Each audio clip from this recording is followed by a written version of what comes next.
I'm that bull in the hood. New lamb truck got the bull in the hood. Black and red looking like the bulls hit the hood. 23s, oh, they got the bull sitting good. This game 6, this can't miss. Shooting my shot, wrist hang swish. What time is it? Game time! Welcome back, Bulls Nation, to another episode of the Nothing But Bull podcast. I'm your host, Derek, and as always, I'm here with my main man, Justin, Just B. What's going on? School's out. School is over. I'm officially on vacation, and I am happy to be back talking with you all. I feel like we haven't spoken in a long time, so I'm happy to be back on.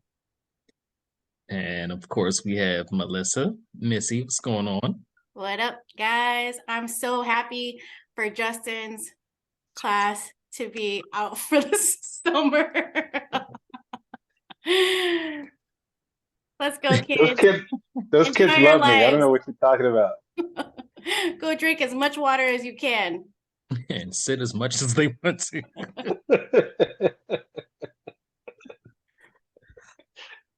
It's been a minute since we recorded. Mainly because the Bulls are not playing, but it's Not been because they shouldn't have been playing, but yeah, haven't been playing. So it's a few Bulls topics that need to be touched on. Where do we start? a little bit, a little bit. I guess I don't know. You guys want to jump right into the Scottie Pippen? That makes me sad as heck because like most of the people that have been in the fandom since then, like that's like MJ and Scottie, like the greatest duo of all time. But seeing this and hearing all the stuff he's been talking about the last few years, it's been kind of rough. Like it's clear that he has a lot of things that are just lingering on his mind and a lot of unresolved issues he's got and bitterness and resentment. But it just stinks to see this all happening. And there's probably more going on in the background that we don't know about. But I don't know. It was kind of heavy in my opinion, it was kind of heavy on the slandering. I feel like whenever he had an opportunity, he kind of dragged MJ's name in the mud. But and I'm not saying that there are things that I don't believe or things that happened or didn't happen. It's not about that. It's just saying I just wish that they could resolve it somehow. And like we've talked about, leaders aren't always the most likable people. You're a leader, but it doesn't mean you're going to be likable because you are there to push your teammates to be better. And I don't know, just tough. It's been tough.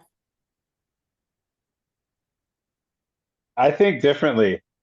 I don't think it was sad. Like I just, I like when people let you know who they are. And we've thought certain thoughts about Scottie throughout his career. And that gives us the opportunity to realize that maybe the things that we formed inside of our mind, because there is a narrative that gets formed off of teams that are excellent, teams that are associated with winning. And we kind of form in our minds that everything was just, sunshine and roses. And apparently, well, it's not apparently. We saw the Jordan documentary. And I thought that within that documentary, Jordan was very fair with opening up about the type of person that he was, as far as pushing his teammates, as far as them not getting along a lot. He called out his teammates before the Bulls became that championship team. And, there were confrontations that you could see throughout that documentary, most notably with him getting into that physical altercation with Steve Kerr. But I look at that documentary and I think about the players who have been on those teams with Scottie and Michael. And I don't think that we've ever come across any player who said that Jordan wasn't fair as far as what he expected from other people. And from the interview that I saw with Scotty, I just was able to see someone who he accepted the role that he had for the team, but he never really necessarily wanted to be in that role. He thought more of himself, even though that people gave him all kinds of accolades. I mean, Scotty was voted as one of the top 50 players of all time, but it just seemed like that wasn't enough for him as far as the recognition that he received. Um, and I thought after that interview, which I didn't really want to watch in the first place because he had been, spewing a lot of just kind of petty arguments. But I figured I'd turn it on because it was Hayes, or I forget if it was Hayes or who it was. It was like, if you're not looking at this video, then you are being lazy.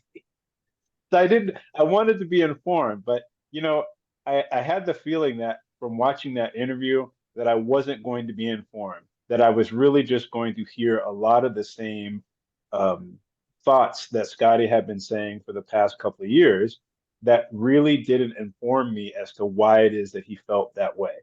And a lot of the things that he was saying um, came off as just nonsensical. Like I always considered Scottie Pippen to be the cerebral, intelligent player, and in that interview, you know, a lot of that was just kind of taken away. Like calling Jordan like a horrible player, and just like the contradictions that he had throughout that video. It was eye opening. So yeah, I don't feel like it was sad. I just think it gave us a glimpse into who Scotty is, at least for the very time being.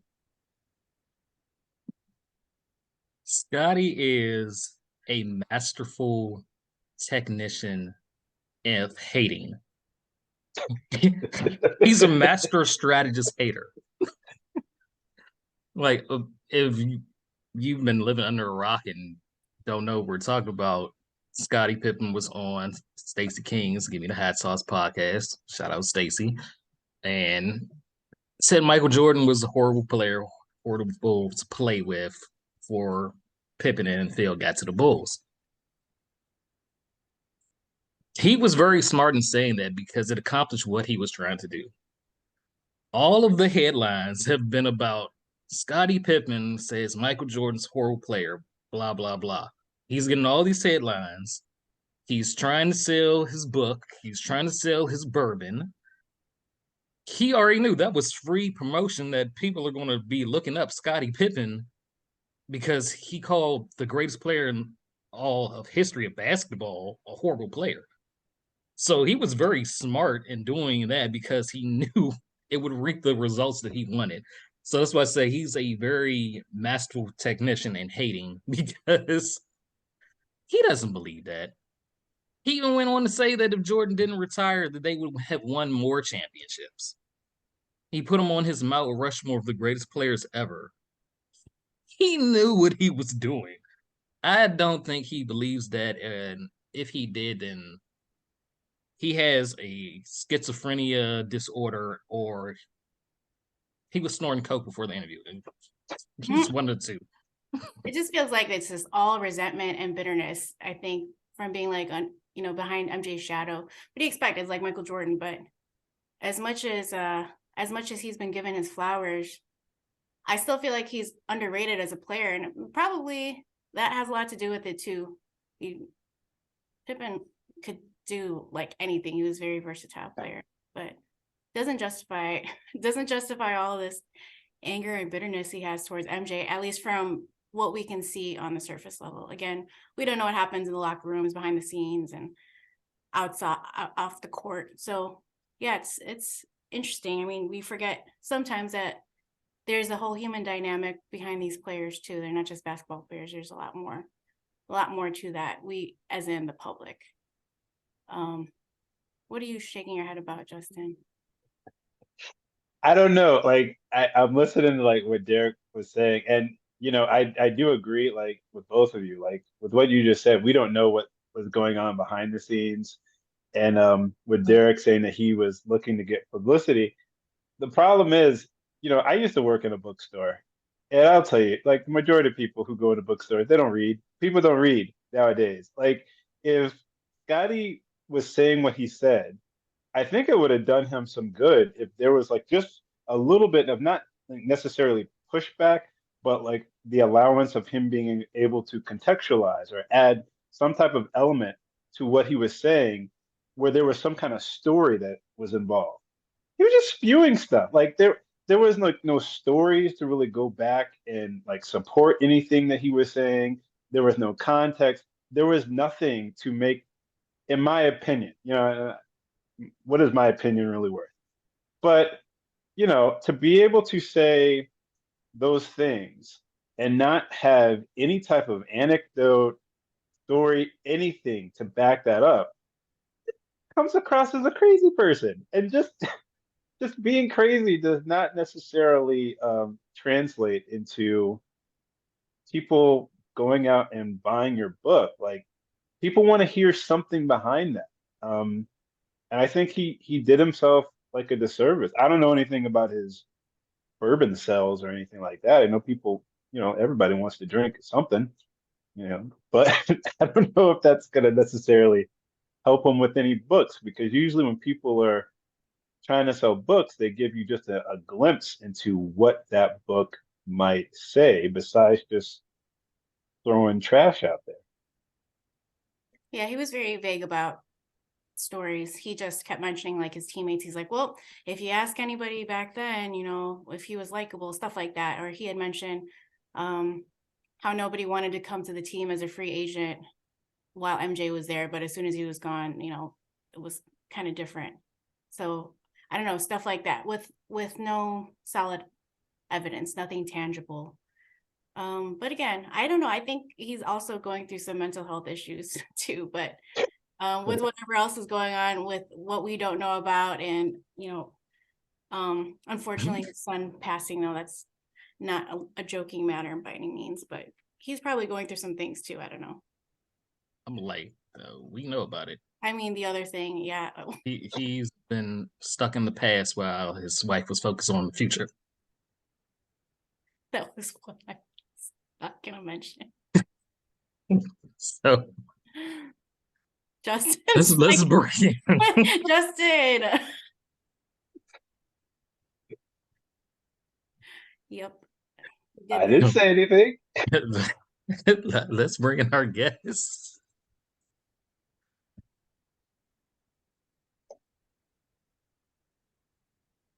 We have a Chicago Bulls writer, works for Bloggable, Jason Pett. And okay, there we are. Jason, how's it going? Good. How are you? Hi, Good. Well, Jason. oh, Hey, how's it going? Hey, Jason, sorry to keep you in that waiting room purgatory. No worries. That we had going on. That's had a few technical issues as far as starting. It happens. Time, but It's the worst. thank you for joining us. We couldn't help but start off the show talking about the Scottie Pippen interview. But before we do that, maybe you could just give us a few mentions about like how you got into covering the Bulls and what your background is. Yeah, absolutely. So I don't actually do that much Bulls coverage anymore, to be honest. I got my podcast, Cash Considerations, Chicago Bulls podcast, part of the Blue Wire Network. Used to write at Bloggable. Actually, I'm not with Bloggable anymore. But that's kind of how I got like my biggest start was with Bloggable. Back in the day, like after college, I kind of just started blogging about sports and the Bulls kind of on my own. Had a few like smaller kind of things that I had, and then whenever I got approached to write about Bloggable about probably like 10 or so years ago, I think at this point, and kind of started just writing about them there, and just doing some other stuff with SB Nation, NBA stuff too, and SB Nation in general. Done some other stuff for the Bulls coverage with like Forbes.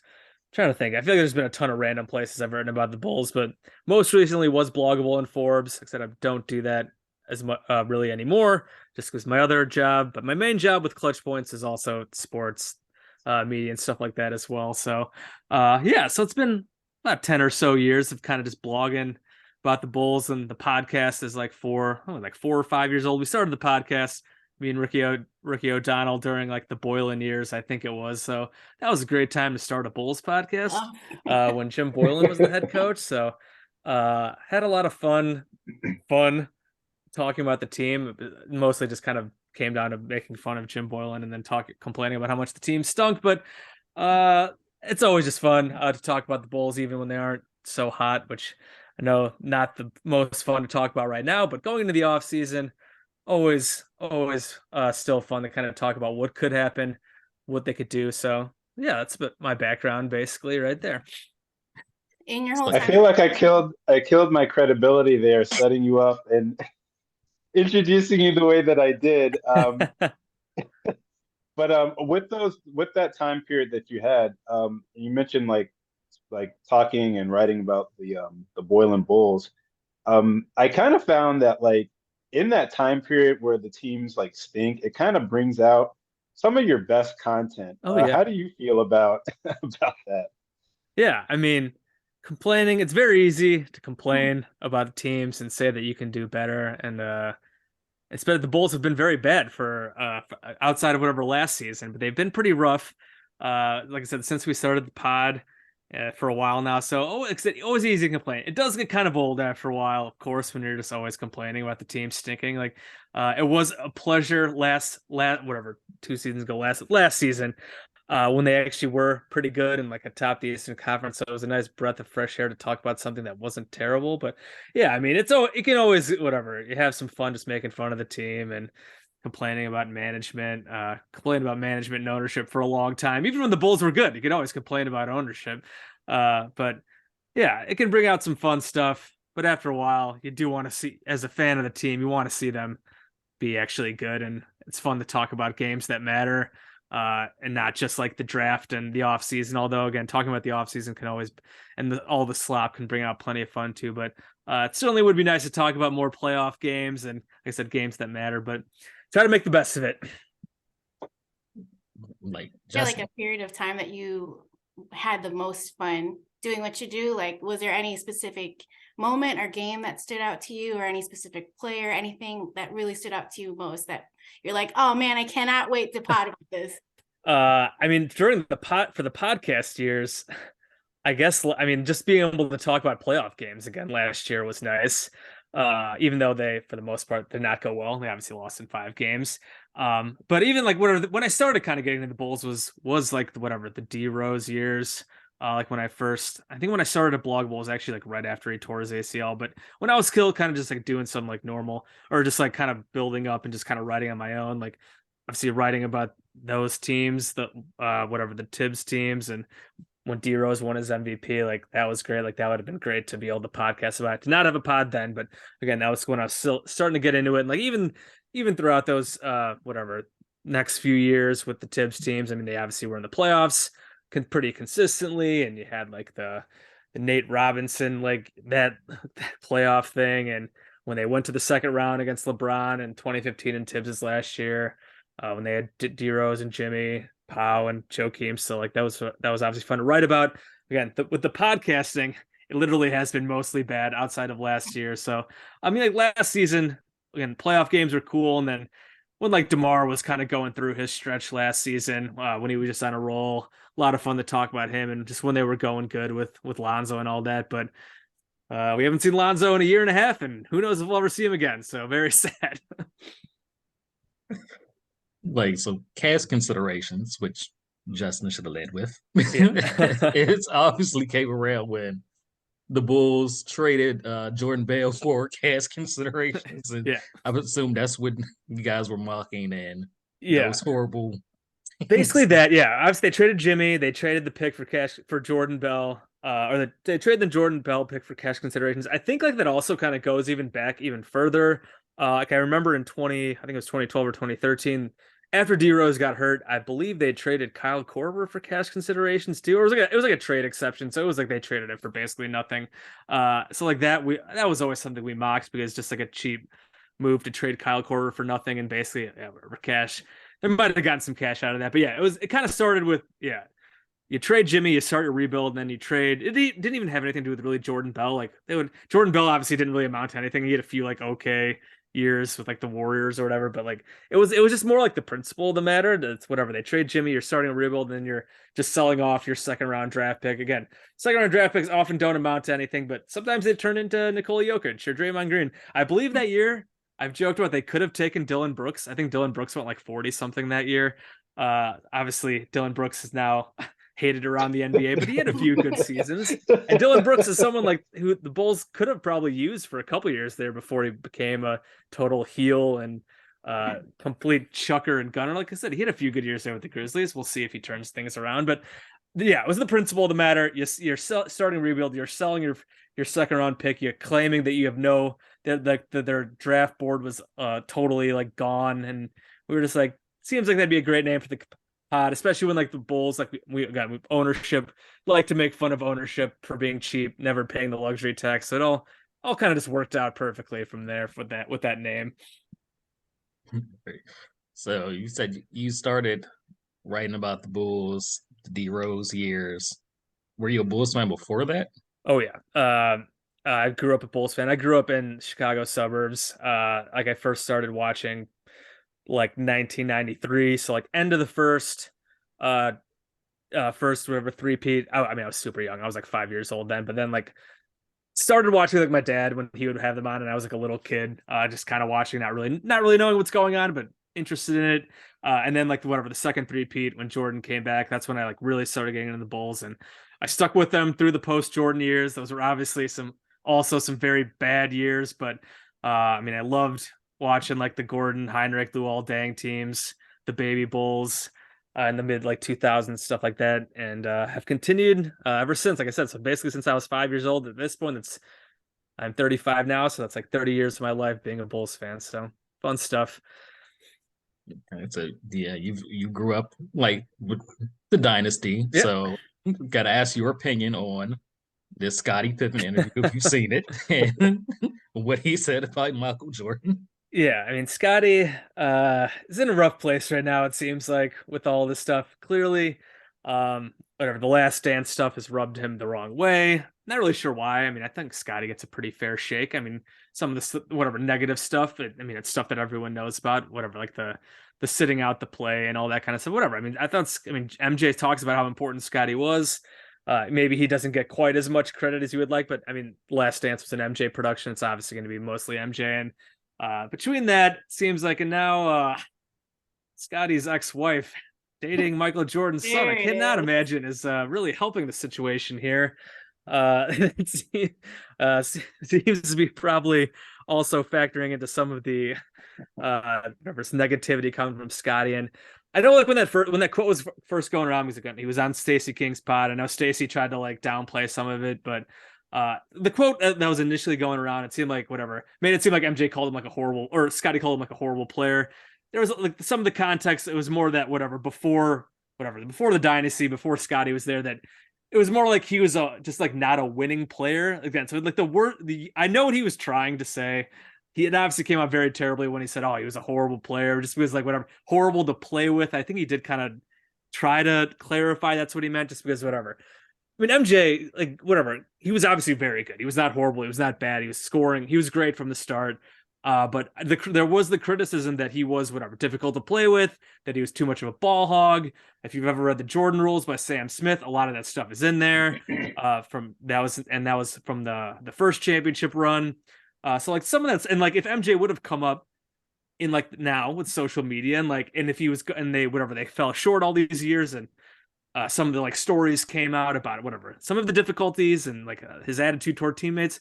Some people might not have as a high opinion of him just because of some of that stuff. But of course, like calling him like a horrible player, like that was dumb. And Scottie clearly is just like feeling slighted for multitude reasons, as I've mentioned. So it would be nice if he just like stopped talking about that, but it is what it is. I know, he's trying to sell his bourbon as well, and trying to keep his name out there. Again, I think he's just trying to get it's like stay relevant, make sure like he's still getting credit. And like Scottie deserves obviously so much credit for the dynasty and what he meant. He was such a good player. So it is kind of a shame that this is kind of happening, and I would love to see just them all get credit.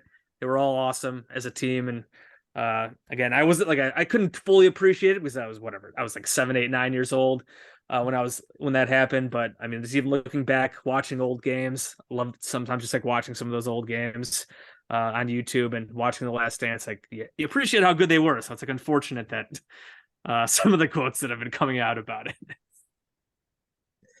Yeah, like even Ron Harper tweeted out like, "Stop putting the microphone in front of Scott." So God. it's like that kind of pretty much sums it up. Hope they patch it up. Yeah. If it's up Another to Pippen, he said no. He's like, no, not interested. Even with Phil. yeah, that was wild. But more recent Bulls news. Yesterday it was tweeted out that they've started contract extension talk with Vooch. A lot of people are saying we should sign and trade Vooch. I don't know what for, but where do you stand on them talking to Vooch? Should they look to bring him back? Should they try to send him somewhere else? Yeah, I mean, it only makes sense that they'll talk. They'll see it. Just the fact that they started conversations, I mean, doesn't necessarily mean anything. You figured that they were going to, like, if like things were going like totally horribly and like Vooch wanted to go, like maybe they wouldn't. He would just been like, all right, I'm out. But like, I mean, Vooch has been okay. I think, I mean, you look at like the trade, and it certainly has not worked out as hoped. And looking at like what the Bulls have given up, they gave up Wendell, they gave up the pick that became Franz Wagner. They give up another pick now. What is it, number 11? So like 2 lottery picks and a young, good, pretty decent young player. Wendell had his issues here with injuries and stuff, but like he's still pretty good when he's healthy. Not quite as good as Vooch, but like in a few years he probably will be. So like the trade return does not look good. And Vooch has been fine. Like he had a fine season. You look at his numbers, and like as one of the centers, like not many centers put up better numbers. It just never always felt that whatever he was making like huge impact. And when you look at like the team, success was not good. They were mediocre. When Vooch, DeMar, and Zach played together, they were mediocre.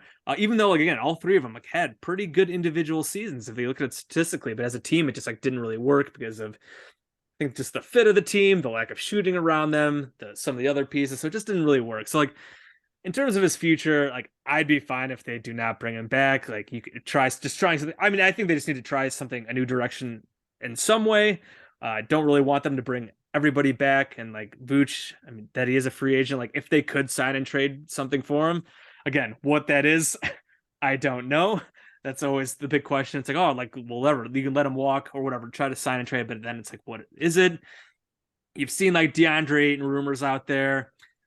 Who knows how real that is? I mean, it does seem like he might leave the Suns, but like, would he work with the Bulls? He's obviously much younger, a younger option. He's puts up pretty good numbers, but we saw in the playoffs some of his flaws as well. He's kind of soft, like despite being huge and all that kind of stuff. So like, would you try to go younger, maybe a different style of player than Vooch? Like again, I think they should look into that. If they bring him back, would I hate it?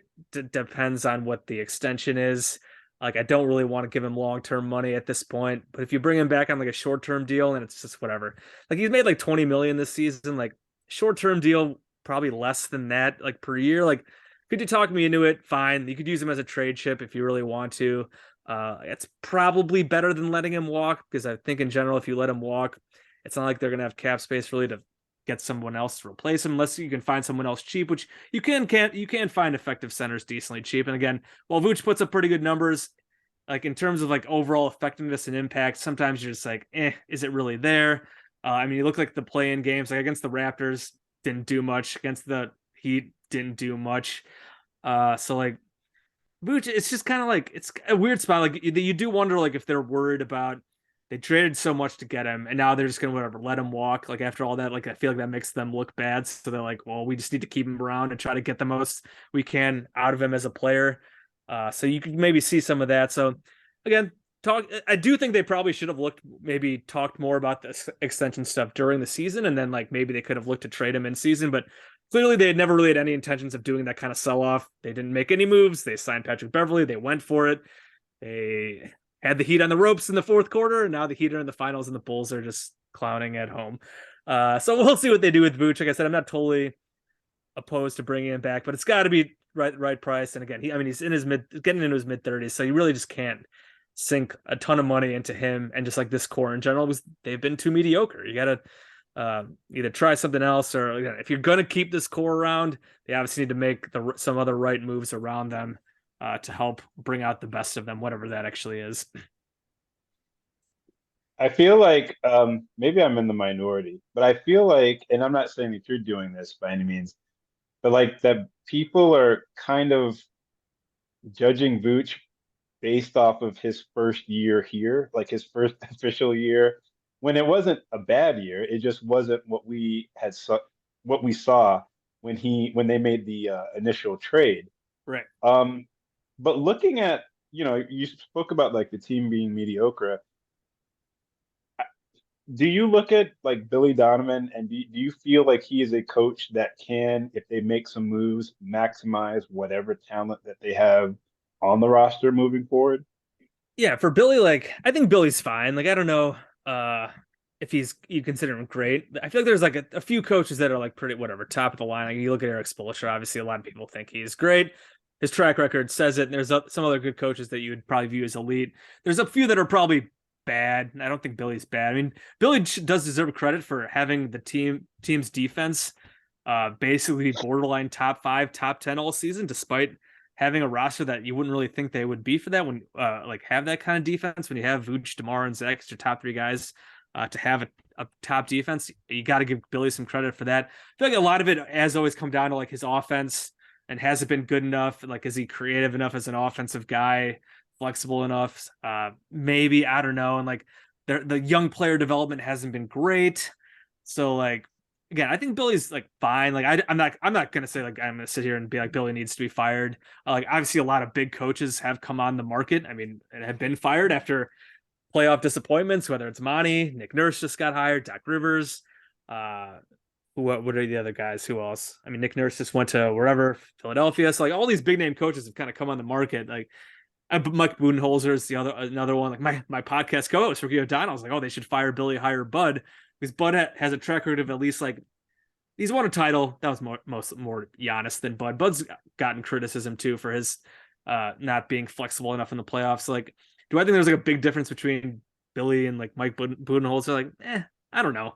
Coaching stuff can be hard. It's so easy to say, oh, fire the coach, like they're doing a terrible job, when we don't see as much. So that's why I'm always like, when people ask me about coaches, I feel like I just never give a strong opinion, because unless they're like very apparently bad, like Jim Boylan was, and he was just like an oaf and just like an embarrassment for like to be the face of your franchise. Like Billy's like fine. He like I usually like listening to him talk about basketball. Like I feel like he's clearly a smart basketball guy. And like he's a player's coach. Players seem to like playing for him. Is you do wonder if he can get the most out of a team, like rising them. Because even in Oklahoma City, ton of talent in Oklahoma City. They never made the finals with Billy. They had I think he was the coach or it was Brooks. I can't remember who the coach was, if it was him or Brooks, when they blew the 3-1 lead against the Warriors. But even when it was Billy. Was it Billy? Oh, yeah. And then even with like Paul George and Westbrook, like those teams were disappointing. Again, some of that could be just, Russ being Russ, sometimes just going haywire in the playoffs. But Billy has never really kind of out coached, I guess, like his talent that much. So like you do wonder, but like I'm not going to sit here and say like he needs to be fired right now. Like he's fine. I would not have given him that secret extension that they did. Not really sure why that happened after like one decent season, but I'm assuming in general he won't be fired. They gave him that extension. He's been fine. So even whatever, with all these like names on the market, don't think they're going to make a change. And I'm not saying they necessarily have to, but and some of it also could depend on just the direction they go. Again, it does seem like they're going to try to compete. If they did try to like sell off some guys and rebuild, I do think Billy would probably move on. I don't think he wants to coach a rebuild. That's kind of what happened in OKC. He didn't want to coach with them when Russ and Paul George left, so he came here. Obviously the results have been just okay, so we'll see. So Billy's fine is always what I usually say, is that he's fine, perfectly average coach, and that's about that. It is curious that you mentioned that he didn't want to coach a rebuild when he came here. Do you think that like because you mentioned like the secret extension, So obviously, like ownership does have some type of faith Yeah. with Billy as the head coach. But as far as like looking at the key, like the core of this team, if Vooch is moved on from, who do you think should represent that core, or at least be considered to be a important pieces moving forward? Right. So what I've kind of thought about, just because I just don't know if whatever this core, like I said, it's mediocre, and just it was I don't hate the idea. I even say I liked what the idea of what they did with Lonzo. Whatever, a couple off seasons ago, I thought it was great. Love that they were kind of going for it with DeMar, Alonso, Caruso, like really like a lot of these individual pieces, and they were good. Again, they were good for the first half of last season. The Lonzo injury just totally screws it all up, and they just haven't made any other moves to kind of help it out. So like they're just kind of in this weird spot now where DeMar is expiring and Vooch is a free agent. So like I've thought about like I would not hate whatever you try to get something for Vooch if you can in a sign and trade. I would also look at trading DeMar, just because got 1 year left on his deal. I don't really want to give him like a huge extension that he has deserved. Like he's been very good, and you would like he's probably looking for whatever the 3 or 4 year huge extension that he has earned with his play the last couple of years, and like locking something like that in is just not something I want to do. So again, just sinking money into this core does not feel like a great idea to me. So like I think they should explore the market for DeMar as well and see what you can get. Not really sure. Again, the fits are kind of weird. You never know. And then like Zach too, they should definitely, I mean, also listen on Zach. And I like Zach as a player. I've been in his corner. Again, he can be kind of frustrating at times, but he's still very good. And he was very good the back half of the season. If some team is willing to come at you with some monster trade offer that's whatever, similar to like the Donovan Mitchell trade package, I think you have to think about it and just kind of go into rebuild and be like, all right, Patrick Williams, bring back Kobe White. You got these young guys. You just kind of go young and see where it goes from there. Maybe a tank for a year. Apparently, the number one pick for next season is supposed to be some Lithuanian kid out of Chicago or like the Chicago suburbs. I didn't even realize that, but this kid's going to play for the G League Ignite. It seems like he could be a top pick. Maybe a tank for this kid for a season. And then again, I do really want to see what they have in Patrick Williams. I think a lot of people were expecting a lot out of him this season. He was fine. He absolutely improved. He's gotten better as a defender. His 3-point shot has improved, but again, still a lot of games where it just like kind of seems like he's floating around and not putting up numbers. So I'd love to see Pat get more of an opportunity to really find out if he can go to the next level. I've been a Pat skeptic, but kind of with where the Bulls are at, they kind of need to figure out if he can actually be really good. Unless they want to trade him, like if they really want to keep this core and stay competitive. And I do understand like that not wanting to tank in general. I don't like tanking unless it's like a last resort, which at this point maybe you can consider that. But with Pat, like I really want to see him get a bigger opportunity, which he can't really get with the core as is right now. So it's like either move maybe one or two of those guys, move on from one, and then maybe again I'd be fine keeping Zach unless you get blown away. I mean, also be fine keeping DeMar if you don't get blown away, but. Again, as an expiring contract, that's kind of in his 30s, that's kind of tough. So like, if they went with Zach and like younger guys and add some whatever other decent players around him, maybe you can be decently competitive and set yourself up for maybe a bigger move in the next year or two. Wouldn't hate that to see kind of just more of what you have with Pat, with Kobe if you bring him back. Otherwise, if you are again sticking with this core and you keep Zach, Vooch, DeMar, or even if you lose Vooch and you keep Zach and DeMar. Still try to see what you have in Kobe and Pat. Again, try to bring back Kobe because he did get better this season. And then you just have to do a better job filling out the roster, get more shooting. We hammered it at home all season. They did not have enough 3-point shooting. Some of that is because DeMar is such a mid-range maestro. Like he just takes up so many possessions and he shoots a lot of mid-range shots, and kind of Vooch is similar too. But they need to improve their 3-point shooting. We see how important it is in today's NBA. So doing a better job filling around the roster with guys that can shoot, versatile players. And I mean, you can find some of these guys on the scrap heap. And we see the Miami Heat right now have built a bunch of rotation players out of guys, undrafted guys. And now you have Duncan Robinson, Gabe Vincent, Max Strus. Max Strus was DePaul guy, Chicago guy. He was on the Bulls at one point, and then he tore his ACL, unfortunately. And now he plays big minutes on a finals team again. So like if the Bulls can find some more guys like that with the means that they have to add to the team, they can do that and see where it goes. But it is just kind of a tough spot, losing the draft pick, kind of not having much draft capital to use in trades. Patrick Williams is probably still their best trade chip. They have the thing with the Blazers and that draft pick. See if they work anything out there. It's just kind of a weird spot, and I could easily see them just kind of being like, well, we have some talent here. We're just going to bring it all back, try to add a few other pieces around it because we had the Heat on the ropes and now they're in the finals. And if we just get in the playoffs, maybe we can make a run.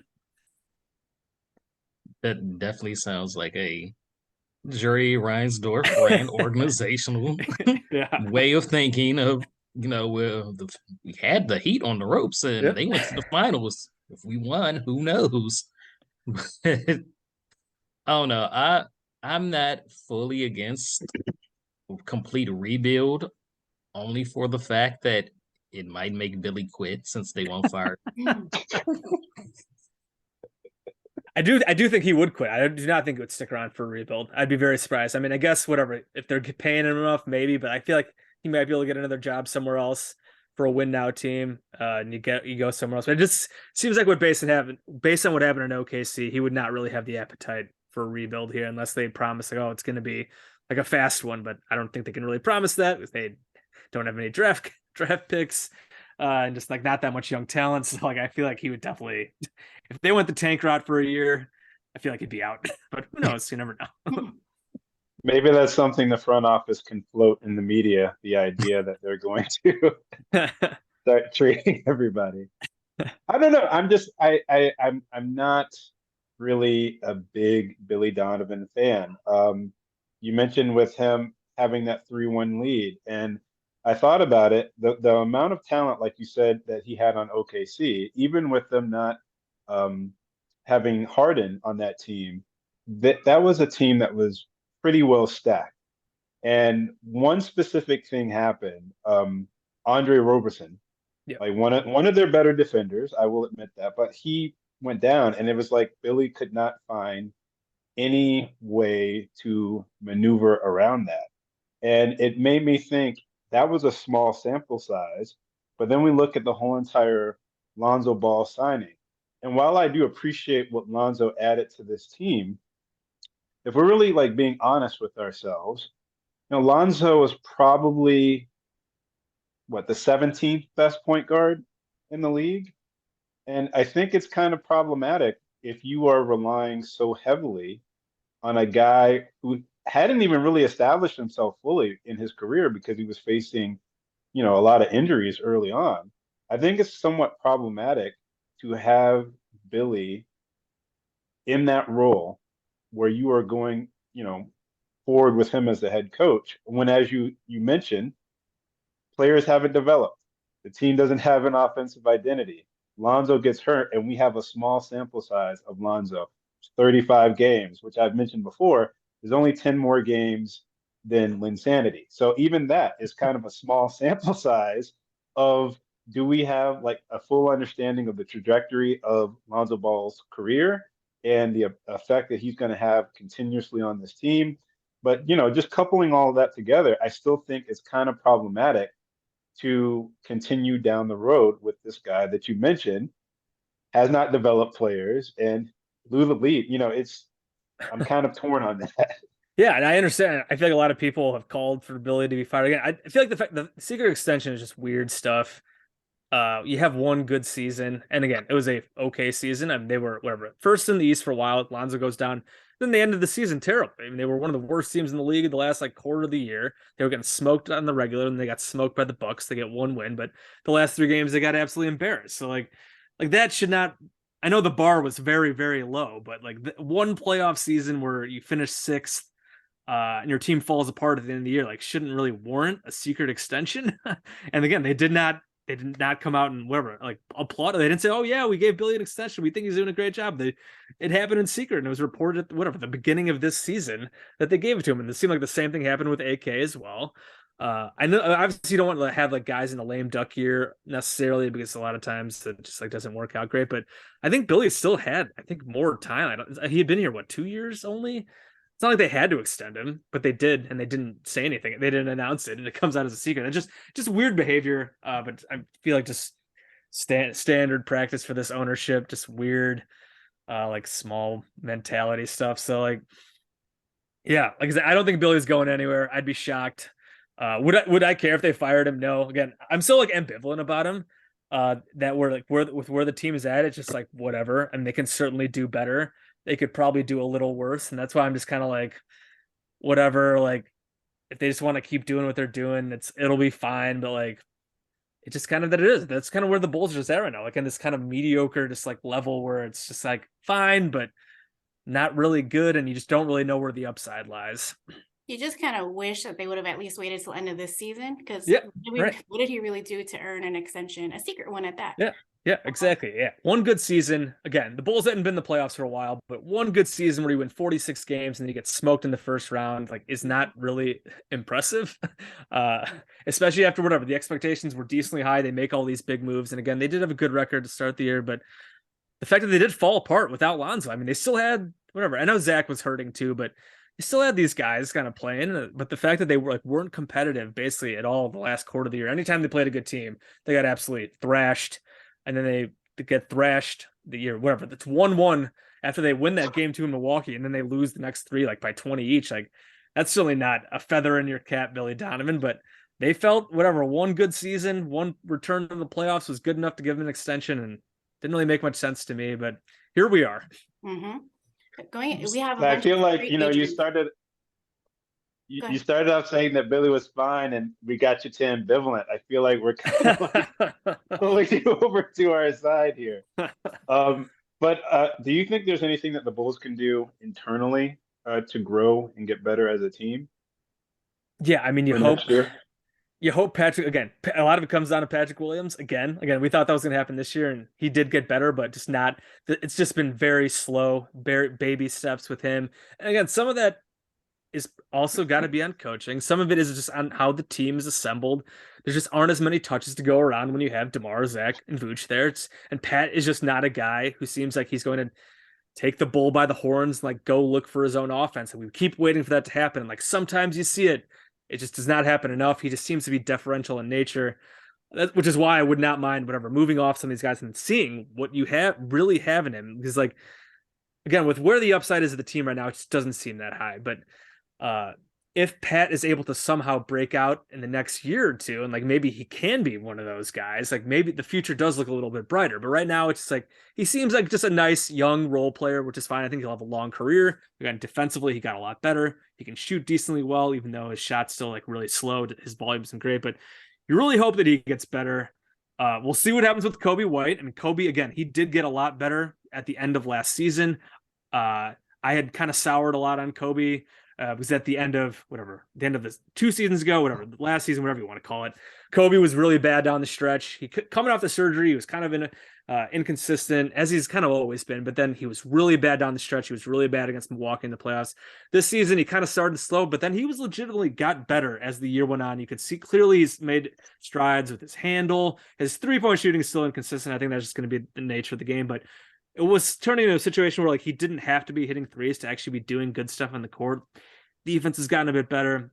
His handle has gotten a bit better, playmaking. So like, we'll see if they bring him back. I know some people have talked about, just make Coby the starting point guard next year, because the Bulls do still need a point guard. Don't necessarily love that idea. I feel like I still like him as a 6-man type player, but like if they did move on from some of the score, and they did kind of go younger, and they did whatever kind of go like Zach, Coby, and Pat or something like that, or if they keep Vooch, 2 of the 3 like veteran guys, would it be the worst thing in the world to kind of see if Coby can take another step? No, I mean, he still is very young. What is he, 23, 24 only? Still has room to grow. And like, I don't know, I feel like a lot of Bulls fans are probably now spooked by what happened with Lowry. In year 6, blossoming into an all-star level player after being very frustrating to watch in Chicago. And I'm not going to second guess the Bulls trading him. I thought it was time to move on from Lowry. And I mean, he was only with Cleveland for 1 season. They give him up in the Mitchell trade, and then he finds a perfect situation for himself in Utah, and he becomes an all-star. Like, that's not going to happen with everybody. Lowry's a kind of an outlier case. Like Jimmy Butler was kind of the same as well, but it does sometimes teach you sometimes you have to be really patient with these young guys to see it. It takes a little longer than usual. Like a lot of the best guys will develop a little faster, but sometimes they don't, especially depending on situation. So You do have to hope that the young guys the Bulls do have there. Again, Pat and Kobe are the two big ones. Otherwise, I mean, Io was kind of disappointing this season. I'm an Illinois guy. I loved seeing Io's rookie year kind of get a lot of minutes and kind of break out. And this season was expecting more from him, and it just didn't really happen. He kind of fell off. Like, I'm not sure if he'll be back or what they'll do with him, but they just don't have that many young guys. So if you're looking at internal improvement, it's like it's on those guys. So other than that, we'll see. Missy, what you thinking? I was gonna ask, but Justin already kind of went there. I was gonna ask about Oh, my bad. My bad. no about the free, like all of our free agents. I mean, we got Vooch, Io, Kobe, Javante, Pat Bev. They're all free agents. I was just gonna talk about the point guards, but you actually ended up touching on that. Like with Io having kind of disappointing season this season in comparison to the season prior. We were all chanting for rookie of the year his first season, and he kind of just, I don't know, he kind of just fell off this season. Yeah, the shot never came around really with him. And just, seems like he might have lost some confidence there too. So it's a bummer. And some of those other names you mentioned, I mean, Beverly will be interesting. I'm sure they'll try to bring him back. I know there was some like rumor out there that Beverly was looking for like a lot of money or like a lot more than he should be getting. The Bulls did play a little better, the 14-9 record they could point to after they brought him in after the break. I don't really put that much stock in that part of the season, and is often kind of wonky.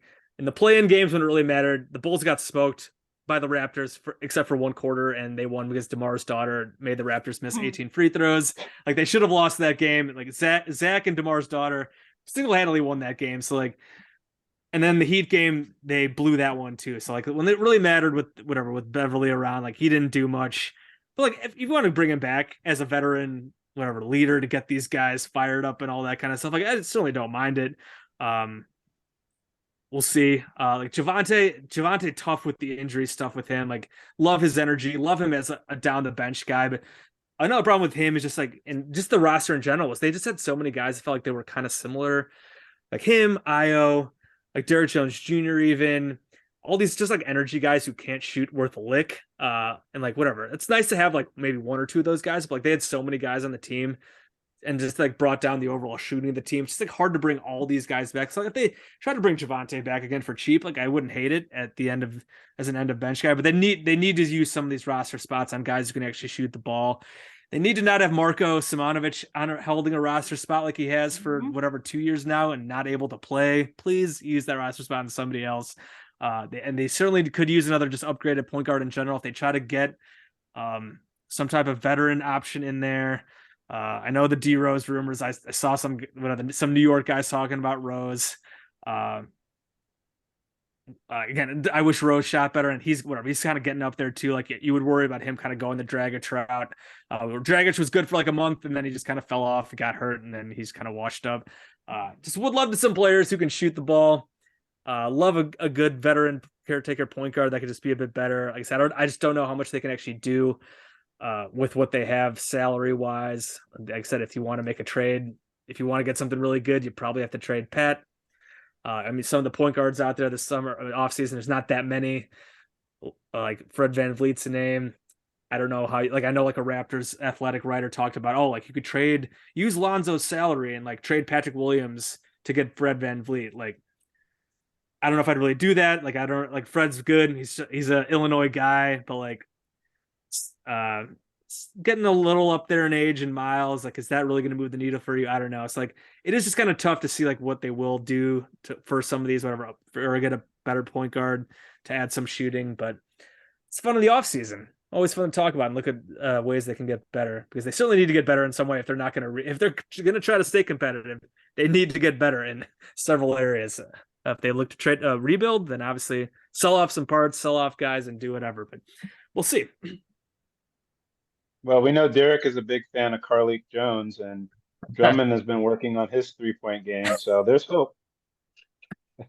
Remember when Andre Drummond made a couple 3-pointers in the preseason? Everyone's like, "Oh, is Andre Drummond gonna be a 3-point shooter now?" No, he is not. He never took one.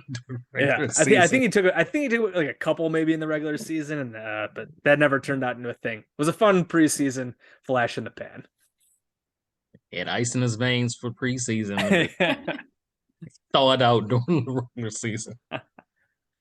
But Would you have yeah, done anything differently last season in terms of like all the rotations and stuff? And like, for example, we picked up Dalen. Dalen really didn't get too much playing time.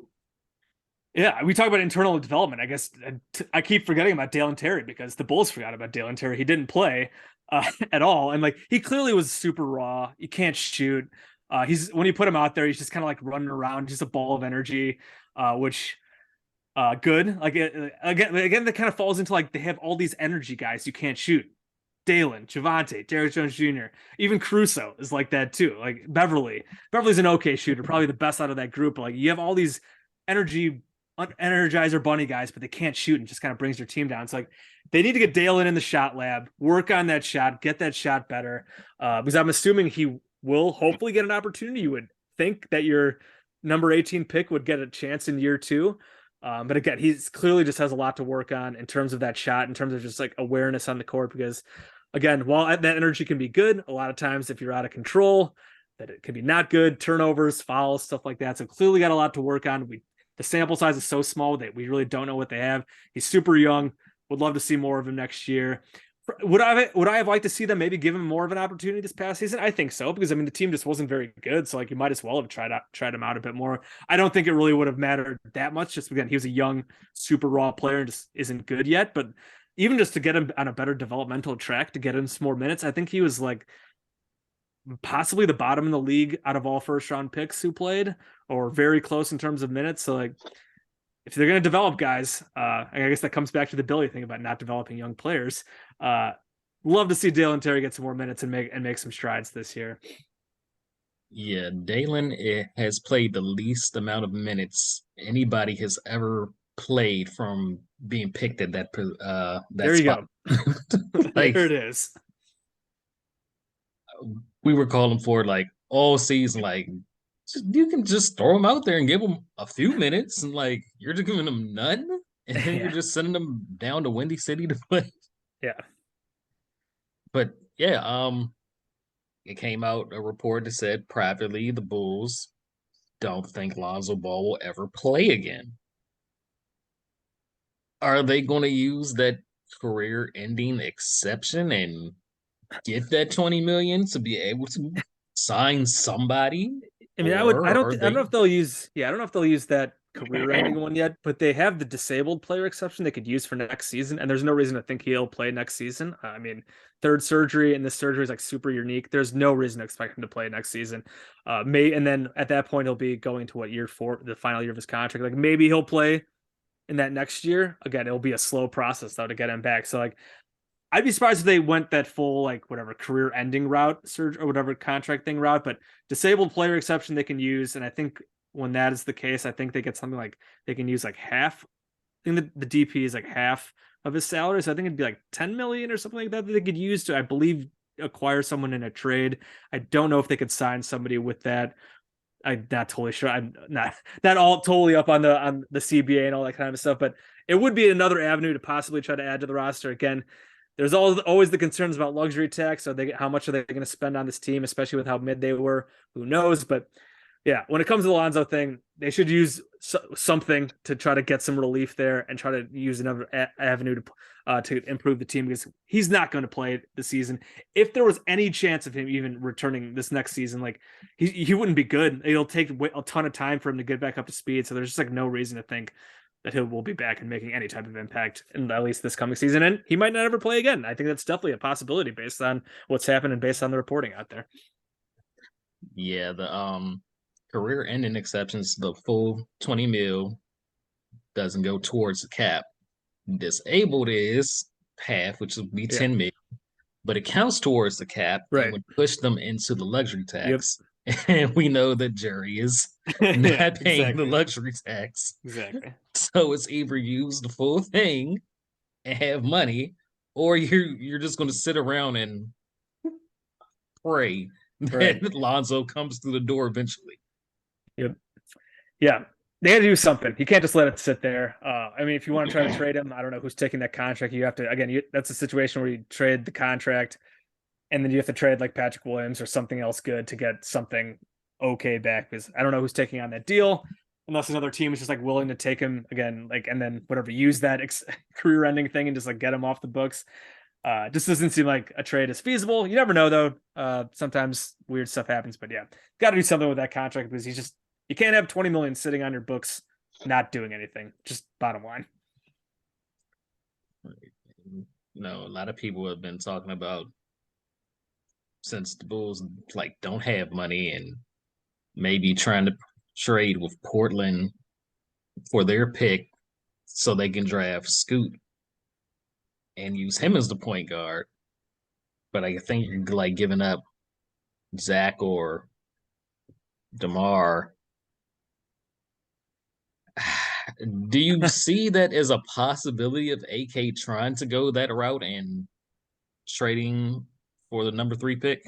I mean, based on what he said, no. He said he doesn't want to really rebuild and do that. I think it's something they should look into? Yes. Would the Blazers do it? It does not seem like it. I talked to one of the Sean Highkin, Blazers guy. He used to cover the Bulls as well, but he covers the Blazers now. And based on what he's hearing, does not seem like that's something that really interests them. They have other targets in mind. I know like the Michael Bridges thing has come up. Doesn't seem like the Nets are interested there, but you never know. A lot of posturing going on now. Pascal Siakam, we'll see what the Raptors do. OG, we'll see. Because I mean, the Blazers need defense more than they really need offense to go with Dame, because they still had one of the best offenses in the league last year. It's been their defense has been so bad. And like the Dame Simons thing is kind of just like Dame CJ all over again. Just Dame's a bit older, although he's still really good. And Simons is, I mean, he's getting better and he's pretty good, but I mean, similar to CJ, kind of undersized, and just their defense has been bad. So like, it seems like they might go for a defense option. I mean, we'll see, maybe even Jaylen Brown if the Celtics do make him available. I don't know, but it seems like there might be some other names the Blazers might be interested first, but like, never hurts to call and see, because I do think whatever, if you are able to kind of get a rebuild going with Scoot Henderson as your point guard, like, you could do a lot worse, especially since the Bulls just like don't have many young like blue chip talents. And if you trade one of them, I mean, if you were able to trade DeMar for the 3rd pick, DeMar and whatever, and like you still have Zach there and you have Scoot, like I don't know if Pat might have to be involved there too, but I'd probably do that to get Scoot. Like maybe you have something cooking there. We'll see. Like I said, I don't know if the Blazers would be interested, but something you should at least explore. The Bulls should be open to doing anything, basically. What's funny, So Justin? it wasn't like necessarily a ringing endorsement. You could do a lot worse. But it is interesting. All of this is just comical in the wrong sense of like what the Bulls have going forward, because a lot of it is based off of hope. We hope that Lonzo can return. We hope that Pat can turn into who we thought that he was going to turn into. We hope that Dalen can develop, but as we know, hope is not a strategy, and it will get GMs fired eventually. But we've had you on for a while, and we want to get you out of here because we know you have different commitments as well. But before you leave, is there anything that you wanted to tell us about, or anything that you wanted to promote? Yeah, absolutely. So mentioned the podcast, which I'm actually about to go record right now with my guy Ricky O'Donnell. We're gonna have Stefan Noe on, who writes for Sporting News. He used to write for The Athletic. He used to cover the Bulls. If you don't follow him on Twitter, he's great. Love it. I think it's Steph Noe, maybe, or I can't remember exactly, but he's one of our guys. We love having talked to him. Videos So, like, he used to do. Yeah, they are awesome. His videos are awesome. yes, yeah. So yeah, we're going to be talking with him. Like I said, literally right when I get off this, I'm about to go talk with him and Ricky. So we'll have more fun Bulls talk. But that's on Cash Considerations, a Chicago Bulls podcast. We're part of the Blue Wire Network. Like I said, that pod will be up. We'll record it tonight, and it'll be up later today. So look out for that as an addition to obviously this pod we're recording right now. Twitter, you can follow me. I'm at Bulls_J. And then besides that, I said I work at Clutch Points. I don't do as much writing anymore, more on like the management editor side, but just shout out to Clutch Points as well. If you don't know Clutch Points, we're known for a lot of the fun images, a lot of NBA images. We do all sports as well though. So shout out to Clutch Points, Cash Considerations, Chicago Bulls podcast. And then like I said, my Twitter is at Bulls_J. All right, Jason, thank you for coming on. Yes, thank you for having me, guys. It was a pleasure. Love to do it again sometime. Always down to talk Bulls, even when, again, it's a lot of it. We're just banking on hope. Doesn't seem very great right now, but I can always ramble on about the Bulls. And again, it just comes down to us complaining about the situation, always good for that. So thank you for having me, guys. It was a pleasure. Thank you, Thank you. Jason. Yep.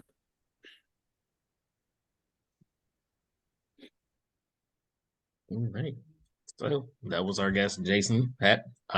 Cash considerations. Make sure you listen to that episode he's recording tonight. And yeah, Missy, what's going on? Heard you got a package. Yeah, I got some stuff. I'll just show you the two shoes. You want to see them? Of course, we want to see him. Yes. You're conveniently right next to me. Shout out Jumpman, Jordan Brand. First box. What we got? The wrapping paper.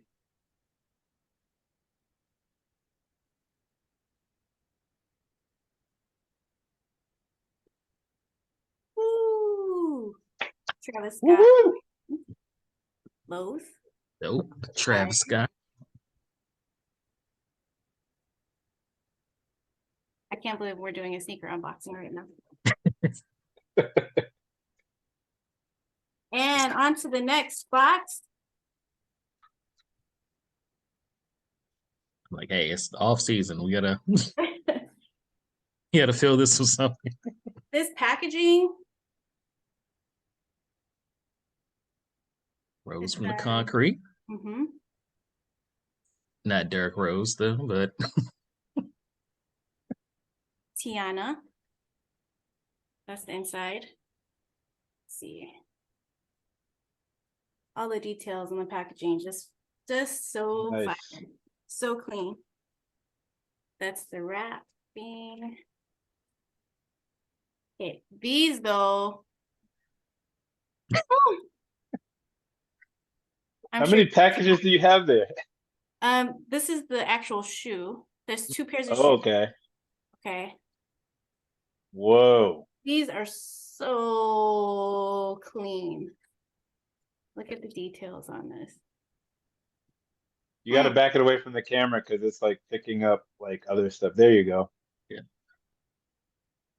Fire. These are beautiful. I was actually like, I really wanted these. So shout out Jumpman. I mean, like, these are just beautiful. Look at the stitching here. And what they did with the swoosh. she was stressing out over this release, and I really was. it just shows up at her door. I really was. I was like reposting it too, because I'm like, when they first posted it, it was Tiana. She gifted it to Lil Wayne. I don't know, you might have seen that video. You guys follow. Yeah, follow the each other. rose and Mhm. like the Beauty and the Beast rose. They Yeah, just and I'm seemed- like, oh my God, I need those. And then they sent a bunch of merch too, which I'll have to, I'm gonna do some content on it. But like the whole like line, this is Tiana's line. It's all kind of mixed together. I haven't really unfolded anything but like Cactus Jack stuff. I'll show you the bigger pieces. It's a lot. It's a lot of stuff. I'll show you the bigger pieces. Okay, this is. Did I really take this out of plastic? It's a lot of work. This is the Cactus Jack Moto jacket. So we got some content. Yeah, you gotta set you up a selfie stick or ring like something. Like a moto crop. Like just beautiful. Nice. Anyway, that's a bunch of clothes. There's also the Tiana's varsity in here too, which it's just too much to unwrap. You'll see some later. It's a lot of stuff. But yeah, shout out Jumpman. Shout out Jordan Brand family. Thank you. Shout out to Jordan Brand, and of course Missy is part of the women's collective, the Chicago group. So Nice. big props for that. Thank you. Yeah, then like I said, it was Rose from Concrete. Maybe D Rose is back on the Bulls Mm-hmm. in the veteran role. Would you guys want him? We actually didn't even talk about that. Like, would you realistically want Derrick Rose back on the team?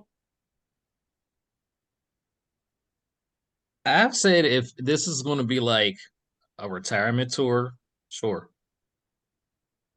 I'm not expecting him to like be MVP D Rose. Oh I yeah. mean, it's not even getting minutes in New York, but want to, he wants to retire a Bull and use this as a retirement tour. Why not? Yeah, I'm with it. Take him over Pat Bev. But Oh, I would. I mean, I love what Pat Bev did for the team. I mean, you guys, I've been talking about that. He brought a whole different type of energy and presence to the team, and he even took whose numbers was he taking credit for? I saw. Zach. Who was it? Zach. Zach, that's right. Yeah, after the trade deadline, he was. He made some comments about Zach's numbers post trade deadline, which is alluding to him taking credit for all that. Saying that we would have been the 4th, 5th seed if he was here the whole year. Which I'm not mad. 15 mil. Good for him. I'm not mad. I know he's trying to secure the bag, and he did do a lot for the team. I loved having him, but if I got to pick between the two of them, of course we're gonna go with the hometown hero. Of course, Definitely, but not more than just a slopperoo. Otherwise, we can sign him just to retire a Bull. I would love that. Justin's forever shaking his head. I would like, if it was one of those honorary, we're gonna have you sign just to retire, I would be cool with that. But there are so many question marks of guys who really, really need minutes. Like Kobe and like with Dalen. Hate for anything to get in the way of that. Not that I would have any problem with D Rose signing, because I think D Rose can still play. He could still be a valuable part of the team, but there's just a lot of question marks with this team at that particular position that they have to find out. So that's going to be more to appease the fans and just like it's nostalgia. It's not going to do too much for the roster. It's not going to do too much for our team, advancing our team. But it's the jury move to sell tickets. Correct. Exactly. Yeah, but that's like that's another thing that I'm like, sure. I don't want him to have another reason to sell tickets no. get away from. They're going to do that anyway. Mm-hmm. I know. Because business is business, I guess. So I mean, we're fans. We're blind love for this team, but we're gonna go to the games anyway. Why not bring some type of feel good to it by bringing Derrick Rose back? Listen, that's like the loudest the crowd ever gets is whenever Derrick Rose checks in. Like, I went to a Knicks game and it was like deflated, and then Derrick Rose checks in and the crowd went nuts. Of course, that's what Jerry would want. Of course. So you can have Derrick Rose, or you can have Carlik Jones. I'm taking. We already know who you're taking. Right. We know you love Carlik. It's you don't even have to finish that thought. That man better not have a contract on this team this season. Carlik is gonna ball out. He's gonna ball out next year. They converted him to a regular season contract for a few games last season. That's enough. Bye-bye. There's no re-signing him. Carlik is gonna ball. He can take Marco with him. Oh my God.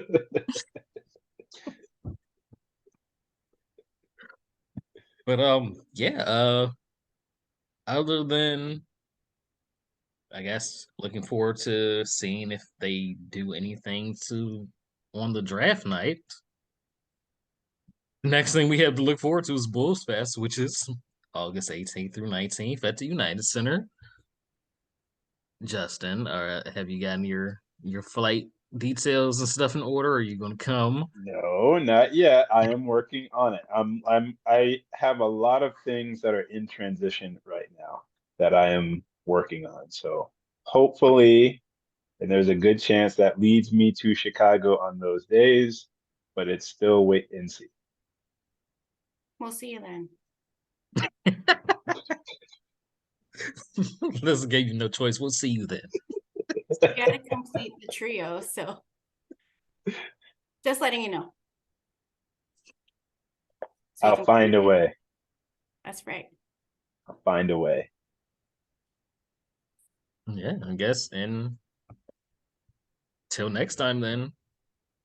Go Bulls. Go Bulls. Go Bulls. Go Jimmy. Then it's game over. The horn blows. Then it's game over. The horn blows.